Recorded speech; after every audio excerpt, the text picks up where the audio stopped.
So I want to clean off the back. This is the, so this is the trim, the inner panel, trim panel on the door. I want to clean off some of the old adhesive so I get a better adhesion from the new adhesive. So I'm using isopropyl alcohol and just lightly soaking it. You can see it's soaked into the vinyl backing, but it doesn't do any harm. Can't see where it's been on the front, so it's harmless to the vinyl finish so far. And so I use the isopropyl alcohol to soften up the adhesive, and then an old kitchen knife to scrape it off. I have a couple of plastic tools too. There's some of the debris here, and here's a part. Let me bring it down a little bit here. This part's done, and then over here, really can't see much, but there's still some stuff stuck to it here. So I'll just work my way around. The bottom is gnarlier looking, and then there's this spot over here that has paint on it. It's paint stuck to the adhesive, so I'm hoping to get the whole works off. Fun work. And then once I get this done, I'll give it a good wash and, with just normal like soapy water type stuff. And then I'll put it back in.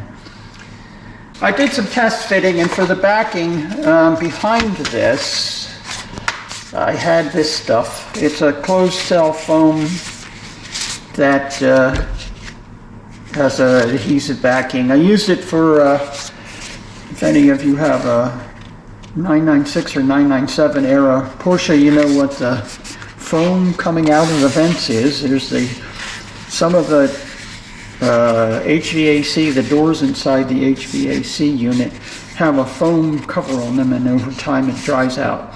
This is what I used to replace that. I've got a bunch of it left over, and this is heavy duty. It's a closed cell foam and meant for indoor-outdoor use, and so I'm just going to use that. It's not very thick, but I don't think I need anything very thick. I think I just need something to give it some texture back behind this, and then perhaps just keep some of the drumming type of sound that might occur from the door panel. Just keep that down, and I think this will do that.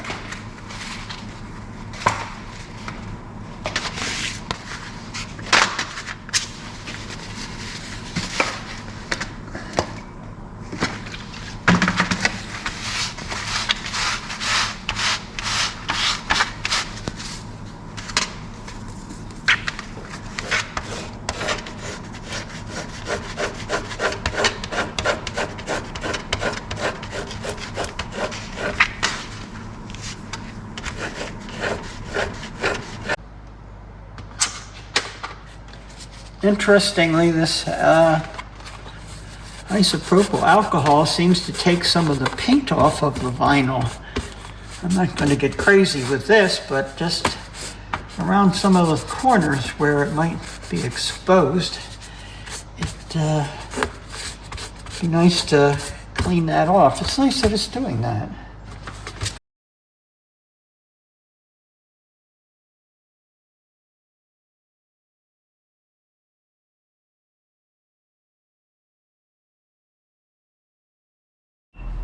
Well, I cleaned it up.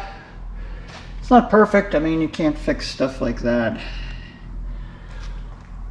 But the scuffs, you can, if you get the light just right, you can still see them. There we go.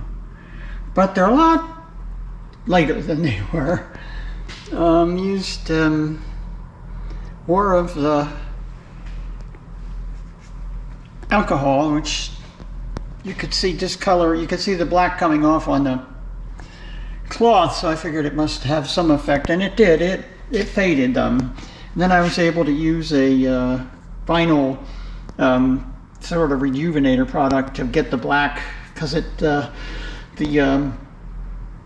alcohol leaves it dull, so to put the rejuvenator on there to sort of brighten it back up again, give it a little bit of a sheen. So it looks better. I'll take it.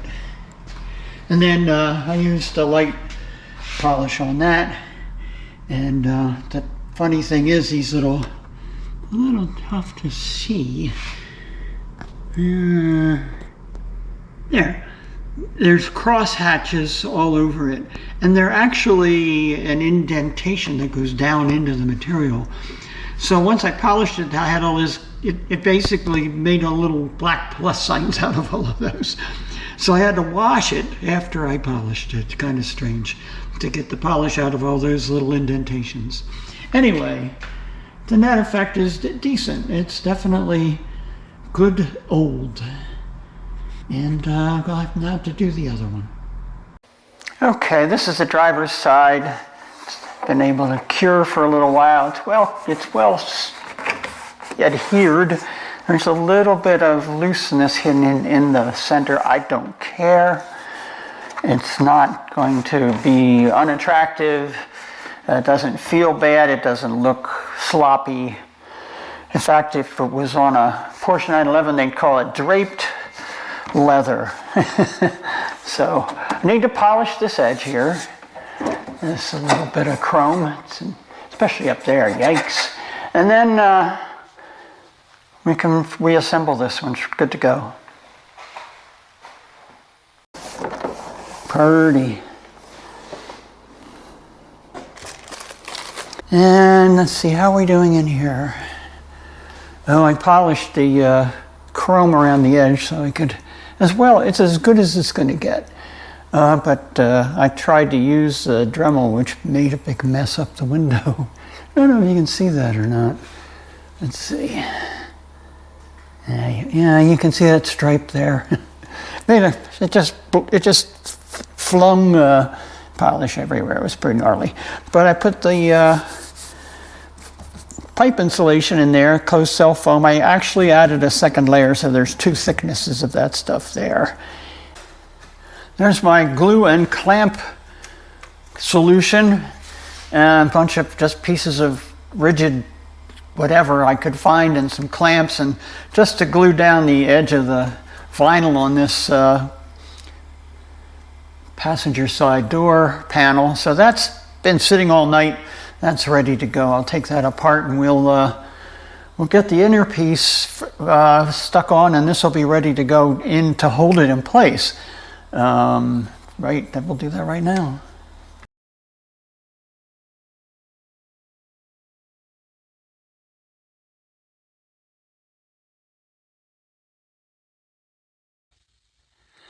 I have good news and bad news. Good news is this door panel came out really pretty well. It has some idiosyncrasies, but I can live with all of them, and it looks nice. So the bad news. Oh, and the other good news is the windows work really well. They go up and down. They're just lovely. So that's nice. The bad news is, let's see if I can get this. The car is pointing the other way. That's because I had it out.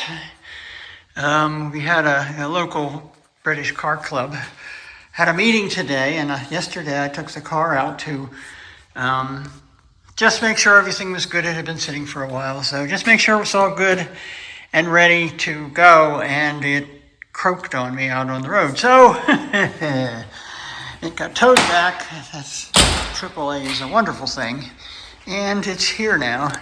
That's the truck driver's handprints on the front where he helped us push it in here. So good news, I have windows that work, yay. Bad news, something wrong under the hood. I was able to check fuel, so that's good. So I'm assuming, I haven't had a chance to check, that's why I'm out here now, but I will be checking the ignition system and seeing what I find.